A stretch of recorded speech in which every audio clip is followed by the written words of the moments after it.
তাহলে আমরা এই 10 দিন আমল করব? কথা বলে ইনশাআল্লাহ। কি কি আমল করবে? এই মাসের চাঁদ যখন, জিলহজ মাসের চাঁদ যখন উঠবে, অন্য দিন আপনি ইস্তেগফার করেন একটা সাধারণ ভাবে, কিন্তু এই মাসের চাঁদ যখন উঠবে সঙ্গে সঙ্গে আপনি এই নিয়তে ইস্তেগফার করবেন, আল্লাহ এই মাসের এই দিনগুলো তো অনেক গুরুত্বপূর্ণ দিন, তোমার কাছে মর্যাদাপূর্ণ দিন। এই দিনগুলোর আমলের চেয়ে সাধারণ আমল অন্য কোন মাসে তোমার কাছে এতটা উত্তম নয়। তাই আমি ইস্তেগফার করতেছি, অতীত জীবনের সব গুনাহ আমাকে মাফ করে দাও। প্রথম কাজ কি থাকবে? ইস্তেগফার। বলেন ইস্তেগফার। ইস্তেগফারটা কি? আল্লাহর কাছে ক্ষমা চাও। আস্তাগফিরুল্লাহ। বলেন তো, আস্তাগফিরুল্লাহ ওয়া আতুবু ইলাইহি। বেশি বেশি করে পাঠ করা। দ্বিতীয় আপনারা যে আমল করবেন বলে যায়, বলে ধাপ করে জিলহজ মাসে চাঁদ দেখেছেন, চাঁদ উঠেছে, শুনেছেন প্রথম রজনীতে সন্ধ্যাকালীন সময়। চাঁদ ওঠার পরে পরেই তো মাগরিবের আযান হয়ে যায়, হয় না? মাগরিবের নামাজ পড়ে কোন মানুষ যদি এই সূরা ফাজরটাকে ৭ বার পাঠ করে, কয়বার? ৭টি বার যদি সূরা ফাজর কেউ পাঠ করে, আল্লাহ নবী বলেছেন জিলহজ মাসের চাঁদ দেখার পরে, চাঁদ ওঠার পরে প্রথম রজনীতে সন্ধ্যাকালীন সময় মাগরিবের নামাজ পড়ার সঙ্গে সঙ্গে ৭ বার যদি কোনো মানুষ সূরা ফাজরের আমলটা করে, ৭ বার যদি কোনো মানুষ পড়ে, আমার আল্লাহ খুশি হয়ে এবং তার জন্য 1 বছরের ছোট বড় যত প্রকার সমস্যা আছে, যত প্রকার বালা মুসিবত আছে, ৭ বার আমল করার কারণে আমার আল্লাহ তার 1 বছরের সবকে হটাইয়া দেন। জোরে ভাই। তাহলে জিলহজ মাসের চাঁদ দেখেছেন, 1 নম্বরে কি করতে হবে? ইস্তেগফার। দ্বিতীয় নম্বরে নামাজের পরে ৭ বার সূরা ফাজরটা পাঠ করেন। বেশি সময় লাগবে না, মাত্র 1 পৃষ্ঠা। এভারেজে 1 পৃষ্ঠা ৭ বার পড়তে বেশি সময় লাগবে না, 7 থেকে 8 মিনিট সময় লাগবে। যারা দেখে মারেন, দেখে পড়েন, মুখস্থ করেন, মুখস্থ করে। কোন মানুষ যদি ৭ বার সূরা ফাজরি করে, নবীজি বলেছেন 1 বছরের তার সমস্ত সমস্যা আল্লাহ তাআলা সমাধান করে দিবে, তার চাওয়ার গুলো আল্লাহ পূরণ করে দিবে। তৃতীয় নম্বরে জিলহজ মাসের চাঁদ দেখেছেন, সঙ্গে সঙ্গে প্রতিজ্ঞা করবেন, আল্লাহ এতদিন যা গুনাহ করেছি আজকে থেকে আর কোনো গুনাহ করব না। একবারে প্রতিজ্ঞা করেন, গুনাহ করবই না। বলেন জোরে, বলেন গুনাহ করবই না। আল্লাহ তুমি আমাকে গুনাহ ধারে কাছেও নিও না। আল্লাহ গুনাহ হয় এমন কোন কাজের সঙ্গে, পরিবেশের সঙ্গে আমাকে নিও না। প্রতিজ্ঞা করতে হবে। কেন করবেন? এটা জিলহজ মাসের প্রথম 10 দিন। আল্লাহ এই 10 দিনের জন্য কসম করেছেন। অনেক দাম। চতুর্থ নম্বরে এই জিলহজ মাসের করণীয় হলো, চাঁদ উঠেছে, আপনারা যারা কোরবানি দিবেন অথবা কোরবানি দিবেন না, এটা একটা মুস্তাহাব আমল বলে দিচ্ছি আমি। যখন কোরবানি দেওয়ার নিয়ত করেছেন, কারা কারা কোরবানি দিবেন নিয়ত তো আছেই, কারা দিবেন না, না দেওয়ার মানুষের ভিতরে অনেকেই কোরবানি দিবে, কথা ঠিক কিনা? নিয়ত নাই কিন্তু নিয়ত ঘুরে যাবে, পরিস্থিতি এমন হয়ে যাবে নিয়ত ছিল না কিন্তু এখন নিয়ত হয়েছে না কোরবানি দিব। ঈদের আগের রাত্রেও নিয়ত পরিবর্তন হবে। হবে কি হবে না? আল্লাহ কবি বলেছেন কুরবানি দেন অথবা না দাও, মুস্তাহাব হলো চাপ যখন উঠবে তোমার চারিগুলো কাটবা না, চুলগুলো কাটবা না, হোঁচগুলো কাটবা না, লোকগুলো কাটবা না, যা কাটা সব তুমি জিলহজ মাসের আগে করে নাও, পরিষ্কার পরিচ্ছন্ন হয়ে যাও। এই 10 দিন যদি কেউ না কাটে, আমার হাবিব ডাক দিয়ে বলে, আল্লাহর হাবিব ডাক দিয়ে বলেছেন, ওই যে হজের মধ্যে যারা হজ করার জন্য গেছেন তারা চুল কাটবে না, নখ কাটবে না, তারা কুলম পরিষ্কার করবে না, এই 10 দিন তাদের জন্য নিষেধ আছে। কিয়ামতের ময়দানে আল্লাহর সামনে দাঁড়ায় বলতে পারবা, আল্লাহ হজে যাওয়ার সুযোগ হয় নাই, কিন্তু হাজী সাহেবরা হজ করতে যায় যে আমলগুলো করেছিল ওই আমলের সঙ্গে আমি একটু শরীক ছিলাম। তারা চারি কাটে নাই, আমি চারি কাটি নাই, তারা লোক পরিষ্কার করে নাই, আমি ওই 10 দিন করি নাই। আয় আল্লাহ, তাদের কাতারে, হাজীদের কাতারে আজকে তুমি আমাকে উঠায় না।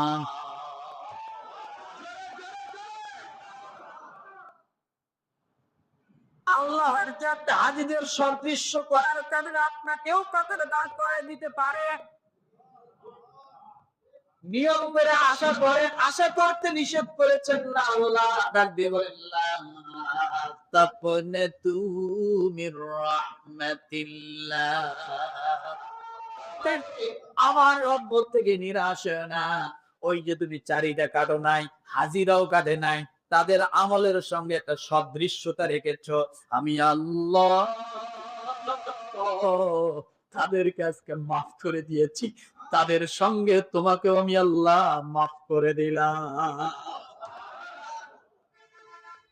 যদি করতে পারো দাও, বাধ্যতা হলো যদি করতে পারো ভালো। তাহলে আগে থেকে জিলহজ মাসের চাঁদ ওঠার আগেই কি এগুলো পরিষ্কার করে নিলে, তাহলে 10টা দিন কোরবানি দেওয়ার পরে এগুলো সব কি করলেন, পরিষ্কার করে।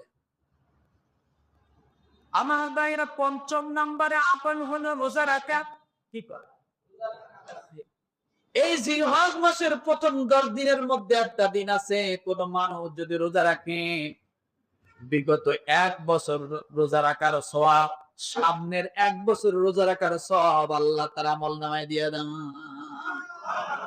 কোন মানুষ যদি এই দিনগুলোর মধ্যে রোজা রাখি, একদিনের রোজা 1 বছরের রোজা রাখার সওয়াব, একদিনের নফল আমল 1 বছর নফল আমল করার সওয়াব, এক রাতের ইবাদত 83 বছর 4 মাস আমল করার সওয়াব। একদিনের রোজা 1 বছর রোজা রাখার সওয়াব, একদিনের নফল আমল 1 বছর নফল আমলের সওয়াব। কিন্তু 10 দিনের মধ্যে আবার একটা দিন আছে, একটা দিনের রোজা বিগত 1 বছরের সওয়াব, সামনের 1 বছরের সওয়াব। সেটা কোন দিন? 9 জিলহজ। কোন দিন? 9 জিলহজ রাখবো ইনশাআল্লাহ। 10টা রোজা 9টা রোজা রাখার নিয়ত করতে পারি? চেষ্টা করবেন ইনশাআল্লাহ। আমার বলে যাওয়ার দায়িত্ব, কে আমাদের ময়দানে বলবে আল্লাহ আমরা জানি না, এই কথা বললে পার পাইবেন না। কথা বোঝেন নাই? আমার বলার দায়িত্ব, আপনি আমল করেন কি করবেন এটা আপনার, আমি যেন ঠেকে না থাকি। 6 নম্বরে নফল নামাজ কিয়ামুল লাইল রাতে পড়। জিলহজ মাস শুরু হয়েছে, আপনি 2 রাকাত করে নফল নামাজ প্রতি রাত্রে অন্তত মাগরিবের পরে হলেও পড়েন, ইশার নামাজের পরে হলেও পড়েন। আল্লাহ আমি জিলহজ মাস পেয়েছি, 2 রাকাত নফল নামাজ বাড়িয়ে দিয়েছি, অন্যদিন যা পড়তাম তার থেকে 2 রাকাত নফল নামাজ বাড়িয়ে দিবে। বোঝেন নাই কথা? হইতে পারে ওই 2 রাকাত নফল নামাজ কিয়ামতের ময়দানে আপনার জন্য নূর হয়ে আল্লাহর সামনে দাঁড়ায় আপনার জন্য সুপারিশকারী হয়ে যাবে। তাহলে 2 রাকাত নামাজ, কমসে কম 2 রাকাত নামাজ আমরা অন্য দিনের থেকেও কি জিলহজ মাসের 4 রোজার পরে পড়বো, কমসে কম বলছি আমি। 7 নম্বরে আমল হলো কোরআন তেলাওয়াত করা। বেশি বেশি করে কোরআন তেলাওয়াত করেন। কারণ কোরআন তেলাওয়াত যদি আপনি সাধারণ ভাবে করেন 1 সওয়াব, নামাজের ভিতরে পড়েন 1 সওয়াব, গুরুত্বপূর্ণ দিনগুলোতে যদি পড়েন 1 সওয়াব। আছে না নেই? 8 নম্বরে জিকির বেশি বেশি পাঠ করা কি করা? জিকির বেশি বেশি করা। কোন জিকির করবেন? কারণ বাংলাদেশে এত পরিমাণ জিকির আর ভ্যারাইটি জিকির, জিকির দেখলে কিছু মানুষ হাসে আর কিছু মানুষ কান্দে। আছে না? এই জন্য নবী বলেন, আজ নবী কি জিকির করবা? জিকির খুঁজতে যে 10 দিন হারিয়ে ফেলবা বলে দরকার নাই।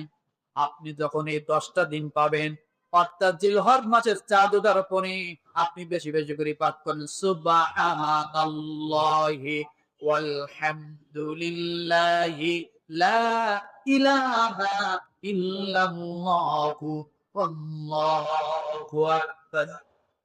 পারবেন না? পারবেন না? বেশি বেশি করে জিকির করে সুবহানাল্লাহ, আলহামদুলিল্লাহ, লা ইলাহা ইল্লাল্লাহ, 3টে জিকির একসঙ্গে আছে। বেশি বেশি করে জিলহজ মাসের চাঁদ ওঠার পর আপনি এটা করবেন। 9 নম্বরে বেশি বেশি করে তাকবীর ধ্বনি দিবেন। কি দিবেন? তাকবীর ধ্বনি দিবেন। আল্লাহু আকবার, আল্লাহু আকবার, আল্লাহু আকবার। রাস্তা দিয়ে হাঁটেন, আল্লাহু আকবার বলেন। দোকানে বসে আছেন, আল্লাহু আকবার বলেন। আপনি গার্মেন্টসে কাজ করেন, আল্লাহু আকবার বলেন।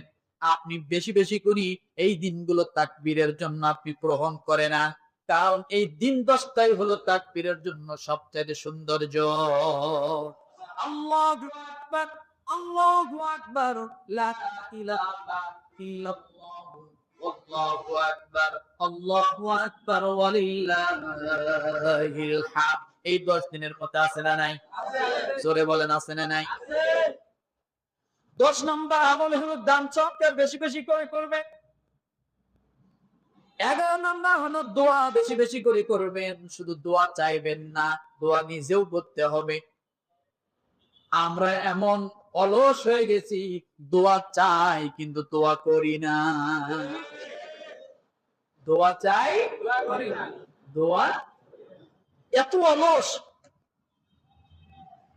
কিন্তু দোয়া চাওয়াচ্ছে, দোয়া করানো বেশি গুরুত্বপূর্ণ। তাহলে দোয়া কি বেশি বেশি করে করব? 12 নম্বরে হজের মধ্যে উমরা, এই দিনগুলো আদায় করা বেশি ফজিলত। 11 নম্বর 9 জিলহজ কি করবেন? রোজা রাখবেন। 1 বছরের গুনাহ আল্লাহ তাআলা সাথে সাথে মাফ করে দেন। আর বিশেষ করে 9 তারিখ বেশি বেশি করে কালেমা পাঠ করবেন। কি পাঠ করবেন? লা ইলাহা ইল্লাল্লাহ। তাকবীর ধ্বনি দিবেন, আল্লাহু আকবার, আল্লাহু আকবার, লা ইলাহা ইল্লাল্লাহ, আল্লাহু আকবার, আল্লাহু আকবার, ওয়ালিল্লাহিল হামদ। এরপরে 15 নম্বরে আইয়ামে তাশরীক। 9 জিলহজ ফজর থেকে নিয়ে, ভালো করে বোঝে, 9 জিলহজ ফজর থেকে নিয়ে 13 জিলহজ আসর পর্যন্ত, কোন পর্যন্ত? আসর পর্যন্ত মোট 23 ওয়াক্ত নামাজে, ফরজ নামাজের পরে নারী পুরুষ সকলের জন্য আল্লাহু আকবার, আল্লাহু আকবার, লা ইলাহা ইল্লাল্লাহ, আল্লাহু আকবার, আল্লাহু আকবার, ওয়ালিল্লাহিল হামদ। এটা বলা ওয়াজিব। এটা বলা কি ওয়াজিব। কোন তারিখ থেকে? সকলে বলে 9 জিলহজ ফজর থেকে নিয়ে 13 জিলহজ আসর পর্যন্ত মোট 23 ওয়াক্ত নামাজে আপনি কি ফরজ নামাজের পরে তাকবীর দেন। পুরুষরা জোরে বলবে, আমার আম্মা জানেরা, মায়েরা কি আস্তে বলবে। এটা বলা ওয়াজিব। মনে থাকবে? 16 নম্বরে ইন্না আ'তাইনাকাল কাউসার ফাসাল্লি লিরাব্বিকা ওয়ানহার ইন্না শানিআকা হুয়াল আবতার। 16 নম্বর হক নামাজ প্রতিষ্ঠিত করতে হবে। কি করতে হবে? নামাজ প্রতিষ্ঠিত করতে হবে। নামাজ প্রতিষ্ঠিত করতে হবে। এরপরে আল্লাহ বলেন, তারপরে তোমরা কোরবানি করো।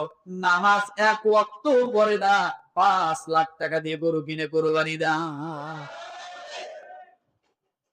অথচ কোরবানির শর্ত কি জানেন? ফাসাল্লি রব্বিকা ওয়ানহার। আগে নামাজ, পরে কি? কোরবানি। নামাজ এক ওয়াক্ত পারে না, বছরে একদিন মসজিদে ঢোকে না, প্রতিযোগিতা করে কার থেকে বড় গরু কে বেশি কিনতে পারে। করো, সমস্যা নাই, সমস্যা নাই, কিন্তু কথা নামাজ পড়তে লাগবে। আবার কোন হুজুর তাহলে কি কোরবানি দিতে না করেন? না, আমি না করো এখন সলিমুদ্দিন, আমি না করবো কেন? না, আপনি দেন, কিন্তু শর্তটা আমি বললাম। শর্ত কি? আগে নামাজ, পরে কি? আমার কথা বলছি। এই সূরাটা আপনারা জানেন না? কোন সূরা থেকে বলছি? সূরা কাউসার। পড়লেই তো দেখবেন, আমি তো বানায় বললাম না। তাহলে নামাজ প্রতিষ্ঠিত করতে হবে, তারপরে কি করতে হবে? তাহলে এই যে 17টা আমলের কথা বললাম, মনে থাকবে? আজকে প্রতিজ্ঞা করতে পারি আমলকে বাড়ায়া দিব। রাজি আছেন? রোজা রাখার চেষ্টা করব, জিকির আজকার বেশি বেশি করার চেষ্টা করব। আর যারা কুরবানি দিবেন, সাথে নিয়তটাকে সহি করে, নিয়তটাকে কি করবেন? আল্লাহ তাআলা আমাদের সকলকে কবুল করুক। আমিন। ওয়া আখির দাওয়ানা।